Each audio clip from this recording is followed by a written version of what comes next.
Shalom. Selamat pagi Bapak Ibu Saudara yang terkasih di dalam Tuhan Yesus. Puji Tuhan, kita semua bisa berkumpul pagi-pagi di sini dengan satu untuk beribadah. Kami bersyukur juga kita ada di tempat ini karena kasih Tuhan, karena anugerah Tuhan sehingga kita ada di tempat ini. Terima kasih. Dan pagi ini juga saya melihat ada banyak beragam suku dari semua yang hadir, berbagai perbedaan usia dan beragam sektor ya, dari 1 sampai 16. Itu semua karena kemurahan Tuhan. Tema kita pada pagi hari ini berbeda tetapi satu. Mungkin kita ingat akan semboyan yaitu Bhinneka Tunggal Ika. Berbeda-beda tapi tetap satu. Dalam pembacaan kita di Efesus pasal 4 ayat 1 sampai 7, Lembaga Alkitab Indonesia memberikan judul Kesatuan Jemaat dan Karunia yang Berbeda-beda. Bapak Ibu yang terkasih, surat Efesus ini ditulis oleh Rasul Paulus ketika sedang berada dalam penjara di Roma karena iman dan ketaatannya dalam melayani Allah. Dia berikan kepada orang-orang kudus di Efesus. Kita bisa lihat di pasal Efesus pasal 1 ayat 1. Surat Efesus ditulis oleh Rasul Paulus sebagai bagian dari tugasnya untuk mengembalakan umat Efesus yang berhadapan dengan pergumulan yang bahkan perpecahan. Maksud surat ini adalah untuk menguatkan iman jemaat agar tidak terpengaruh dengan berbagai praktek penyembahan kepada dewa Yunani, yaitu Dewi Artemis. Sebab bagi masyarakat Efesus, Dewi Artemis dipahami sebagai dewa kesuburan. Dan di Efesus ini juga ada praktek penyembahan kepada kaisar yang dianggap sebagai dewa. Kota Efesus merupakan kota pelabuhan atau perdagangan di sekitar Laut Agea di Asia. Tetapi pada zaman Paulus, pelabuhan itu sudah menjadi lumpur laut. Kota Efesus ini indah. Kota yang memiliki kuil megah untuk menghormati Dewi Artemis, yaitu Dewi Kesuburan. Pedagang-pedagang setempat menjual berbagai lukisan di tempat kuil tersebut. Mereka juga membuat patung-patung dan perhiasan Dewi Artemis pada waktu itu. Kita bisa lihat di dalam kitab Kisah Para Rasul 19 ayat 23 sampai 41.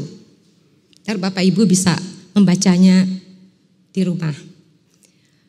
Efesus juga terdapat sebuah batu meteor yang terkenal, yang konon dikirim oleh Dewi Artemis. Itu bisa dilihat dari Kisah Para Rasul 19 ayat 35. Kota Efesus ini adalah kota yang megah, kota yang besar, kota yang indah, yang mempunyai stadion tempat para gladiator bertanding. Efesus ini juga mempunyai teater-teater yang besar dengan perpustakaan-perpustakaan karena kebudayaan mereka. Dan di kota Efesus ini juga Paulus berkarya selama kurang lebih 3 tahun. Bisa dibaca dalam Kisah Para Rasul 19 ayat 10 dan pasal 20 ayat 31. Satu generasi kemudian penulis kitab Wahyu menulis bahwa orang-orang Kristen Efesus ini tidak lagi mencintai Kristus. Itu kita bisa lihat dalam Wahyu pasal 2 ayat 1 sampai 7. Jemaat tersebut digambarkan telah jatuh begitu dalam. Bapak Ibu yang terkasih dalam Yesus Kristus, dalam pembacaan kita ini, Efesus 4, Paulus menyemangati jemaat Kristus di Efesus atau mendorong mereka untuk hidup bersatu dan melayani seluruh tubuh Kristus, yaitu jemaat dengan memanfaatkan karunia-karunia khusus yang telah diberikan Roh Kudus kepada mereka. Melayani Tuhan dengan kesungguhan hidup adalah teladan. Jadi Paulus juga menasihati mereka agar hubungan antara warga jemaat sebagai anak-anak terang dapat menghadapi perselisihan. Dalam Efesus 4 ayat 1, sebab itu aku menasehatkan kamu, aku orang yang dipenjarakan karena Tuhan, supaya hidupmu sebagai orang-orang yang telah dipanggil berpadanan dengan panggilan itu. Perkataan Paulus ini adalah perkataan nasihat untuk jemaat Kristen di Efesus, supaya mereka yang sudah percaya kepada Yesus boleh hidup berpadanan.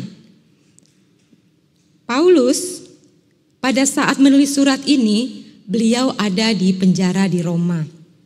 Tetapi dengan semangatnya yang luar biasa, Paulus sangat memperhatikan orang-orang yang sudah percaya kepada Kristus untuk kembali bersatu, untuk mengikuti apa yang Tuhan ajarkan kepada mereka, meneladani Tuhan, untuk saling mengasihi, berkumpul bersama-sama, tetap bersatu hati, supaya mereka selalu berpadanan dengan panggilan dari Tuhan. Bapak Ibu yang terkasih dalam Yesus Kristus, di dalam Efesus 4 ayat 2, hendaklah kamu selalu rendah hati, lemah lembut, dan sabar. Tunjukkanlah kasihmu dalam hal saling membantu. Jadi di sini perkataan hendaklah itu sebuah anjuran dari Rasul Paulus kepada jemaat Kristen di Efesus. Rendah hati, lemah lembut, dan sabar merupakan karakteristik utama yang harus dimiliki seorang pengikut Kristus. Rendah hati. Rendah hati ini berarti tidak sombong. Adanya pengenalan diri. Kerendahan hati berasal dari pengenalan diri. Tidak boleh menganggap diri kita lebih dari apapun juga, dari siapapun. Kita harus rendah hati. Kerendahan hati yang sejati akan muncul saat kita menyadari akan kelemahan kita, kekurangan kita, kegagalan kita. Kita harus sadari itu. Bahwa segala-galanya kita tidak bisa meninggikan diri sendiri. Tetapi tetaplah rendah hati. Kerendahan hati orang percaya bersumber dari hidup yang meneladani kehidupan Kristus yang rendah hati dan hidup dalam terang tuntunan Allah. Maka kerendahan hati itu ada di dalam diri kita sebagai orang percaya. Kemudian yang kedua, lemah lembut. Lemah lembut di sini bukan berarti kita ngomongnya pelan, kita ngomongnya dengan suara yang kecil. Bukan seperti itu yang dimaksudkan. Jadi orang yang lemah lembut kalau marah dia akan melihat orang lain menderita dan menanggung kesalahan bukan akibat perbuatannya. Jadi orang yang lemah lembut marah kalau ada orang lain menderita dan menanggung kesalahan bukan akibat perbuatannya. Tetapi orang yang lemah lembut tidak marah jika orang lain menderita oleh karena kesalahannya sendiri. Kemudian orang yang lemah lembut itu adalah orang yang selalu marah pada saat yang tepat. Itu yang dikatakan Rasul Paulus lemah lembut, seperti Tuhan Yesus. Kemudian ayat yang berikutnya,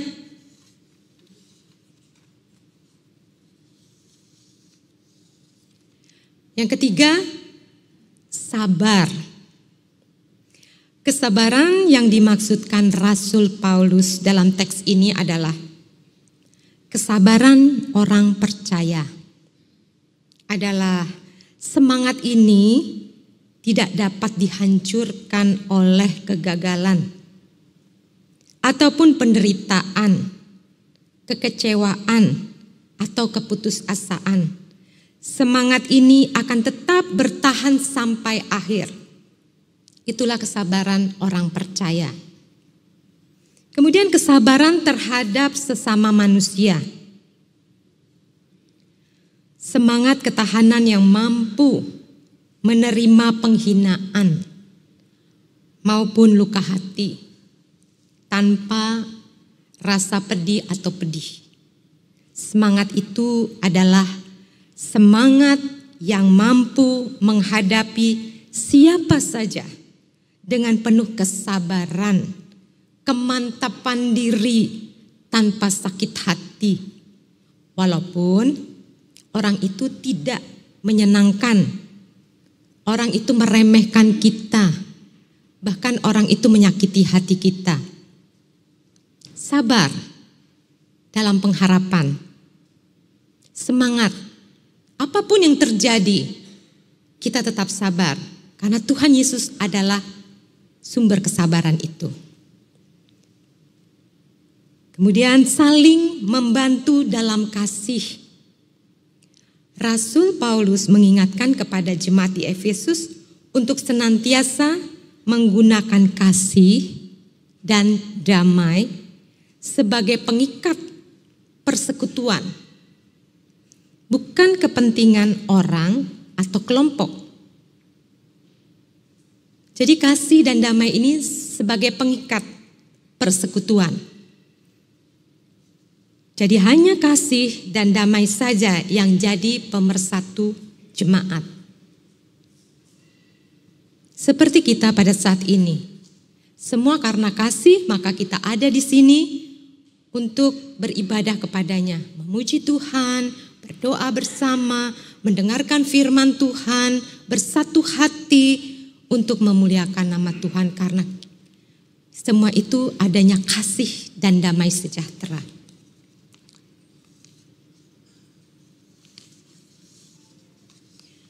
Kemudian pada Efesus 4 ayat 3 sampai 6. Saya akan bacakan.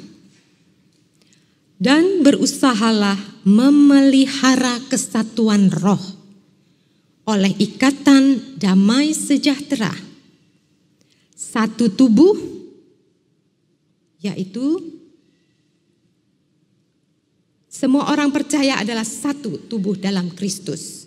Dan satu roh, sebagaimana kamu telah dipanggil kepada satu pengharapan yang terkandung dalam panggilan. Satu Tuhan, satu iman, satu baptisan, satu Allah dan Bapa dari semua, Allah yang di atas semua dan oleh semua dan di dalam semua. Satu tubuh. Semua orang percaya adalah satu tubuh dalam Kristus.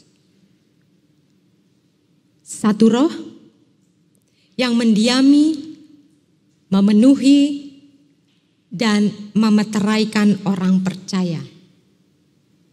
Satu pengharapan. Pengharapan yang teguh, yaitu keselamatan yang abadi. Satu Tuhan, yaitu Yesus Kristus adalah juru selamat yang sudah mati dan bangkit untuk menyelamatkan kita semua.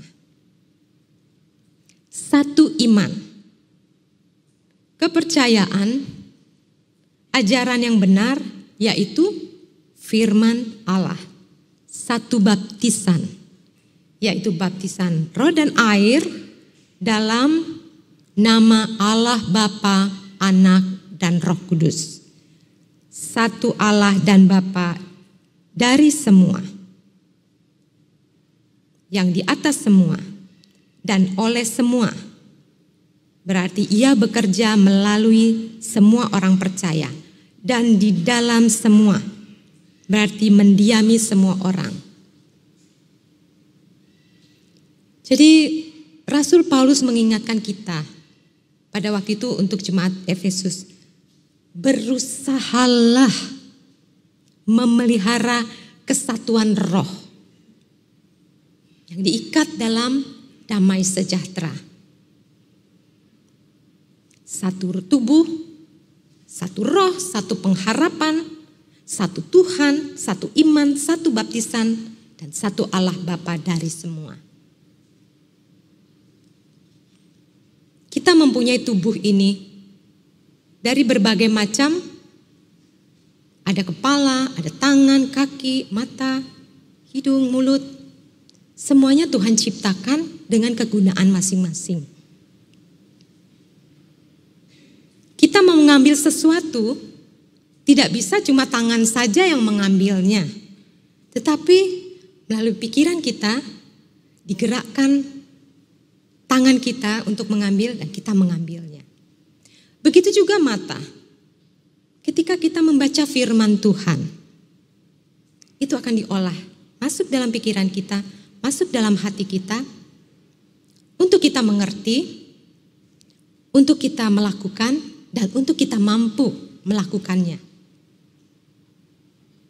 Berbagai macam yang ada, Tuhan berikan untuk disatukan, untuk memuliakan Tuhan.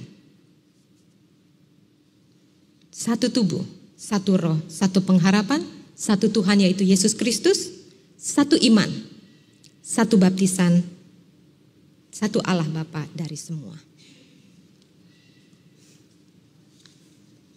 Bapak Ibu yang terkasih dalam Yesus Kristus, semua ini ada di dalam buah roh. Galatia 5 ayat 22 sampai 23. Next. Gereja Kristus harus hidup berpadanan dengan pengakuan dan panggilannya menerima perbedaan keberagaman di dalam Kristus. Jadi pada waktu itu kehidupan kepelbagaian suku di Efesus itu karena Efesus adalah kota pelabuhan. Jadi banyak suku, banyak perbedaan-perbedaan yang ada dalam strata yang berbeda, dalam kehendak yang berbeda, dalam budaya yang berbeda. Memiliki semua perbedaan-perbedaan yang ada di dalam kota Efesus. Untuk itu warga jemaat untuk tetap dalam satu kesatuan. Dan di sana juga umat Tuhan, mereka jemaat yang percaya kepada Tuhan, mereka selalu dirongrong, mereka selalu dicemooh, mereka selalu dihina. Tapi Paulus mengingatkan, bersatulah. Ada kerendahan hati, ada kelemah lembutan, sabar dalam menghadapi segala sesuatu. karena ada kasih dan damai sejahtera yang Tuhan berikan kepada mereka. Untuk itu kita pun di Jatipon ini, kita juga beragam etnis yang ada. Ada dari suku Batak, dari Nias, dari Sunda, Jawa, Dayak, Bali, Nado atau Minahasa, Maluku dan Papua. Kita semua berbeda-beda, tetapi kita datang bersatu bersama-sama di GPIB Jatipon ini dengan kasih yang daripada Tuhan. Untuk bersatu memuji dan memuliakan nama Tuhan. Di GPIB Jatipon ini, Bapak Ibu Saudara yang terkasih, adanya juga paduan suara etnis. Ada paduan suara Maluku, ada paduan suara Bukit Sion yaitu dari suku Batak. Dan dulu kalau nggak salah ada paduan suara Minahasa ya. Apa masih ada ya? Nah, dari berbagai etnis ini ada keharmonisasian. Ketika kemarin kita melihat mengadakan ibadah etnis Maluku ya. Semua yang ada menikmatinya memakai baju khas Maluku. Dengan ada tarian lenso, ada paduan suara Maluku.